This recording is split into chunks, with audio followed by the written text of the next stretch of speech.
दिनै 6.1.5 नि question number 6 निखौ जों सावरायगोन। बेवहाय मान होनाय दङ जोंनो x नि मान होनाय दङ जोङो 6 नि 1 6 नि उनाव जोङो x नि मान होनाय दङ is equal to 1 plus root over 2 आरो अब्ला दिन्थिनांगौ जोङो मा दिन्थिनांगौ x minus 1 by x whole to the cube is equal to 8 बेखौ दिन्थिनांगौ जोङो नैबे माना नैखौ मोनो होनना दिन्थिनांगौ। अब्ला जों बेवहाय x नि मानखौ होना दोनदों जोङो बेवहाय x नि माना जोंना x is equal to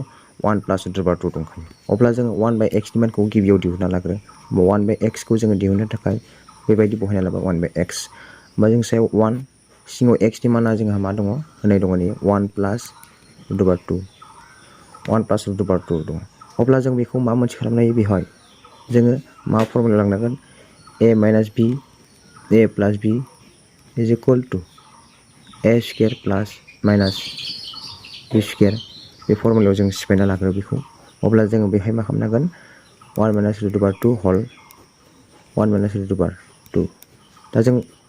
मोननै सायावबो बे सिङावबो सानजाबाय नालाय बेनिखायनो सायावबो सानजाबना लादों मोननैखौबो अब्ला जों मोननो हागोन। ओमफ्राय बेनिफ्राय जोङो बेखौ नैबायदि फर्माव मोनबाय जों अब्ला जों बेखौ लिरनो हागोन याव a square minus b square अब्ला जोङो 1 square minus root over 2 whole square बेजों सानजाबगोन 1 minus root over 2 जाहैबाय। अब्ला जों बेनिफ्राय जों खालामबावनो हागोन मा खालामनो हागोन जोङो is equal to जों बेखौ 1 स्क्वायरखौ 1 खौ स्क्वायर खालामबा 1 आरो नैबेखौ जोङो स्क्वायर खालामबा स्क्वायरजों रुटजों दानना थांबा जोंहा बेयाव थागोन 2 सायाव थागोन 1 minus root over 2 अब्ला जों बे मोननैखौ दानख'दो दानख'बा बेसे जागोन 1 minus root over 2 by जों नै minus 1 दा बेवहाय जोंहा नटिस खालामनो गोनां खोथाया बेनो नै सिङाव नटिस माइनास दङ नालाय बेखौ जोङो सायावथिं लांबा रानहैबा जों मा जागोन माइनास 1 जों रानबा माइनास 1 minus root over 2 अब्ला जों माइनास इनटु प्लास मा जायो minus 1 minus into plus minus into minus plus root over 2 अब्ला जोङो minus into minus is equal plus मोनदों minus into plus is equal to minus जों बेखिनि फर्मुलाखौ गोदो मोनबोखानाय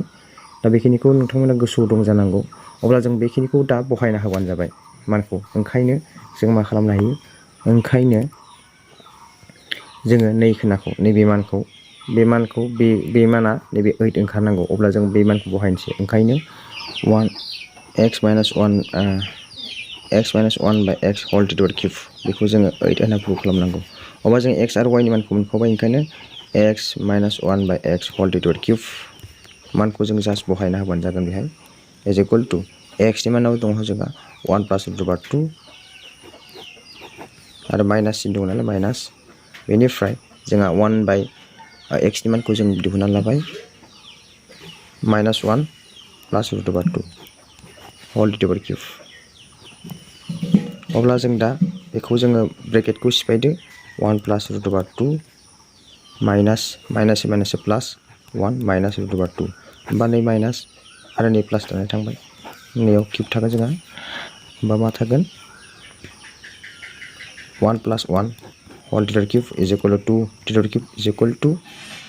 8 बेखिनि एन्सारखौ जों मोननो हायो। दा जों प्रुभ जाबाय लेफ्ट साइड आरो राइट साइड दा जों जिखिनि दिन्थिनांगौ बेखिनिखौ जों दिन्थिबाय। Thanks guys.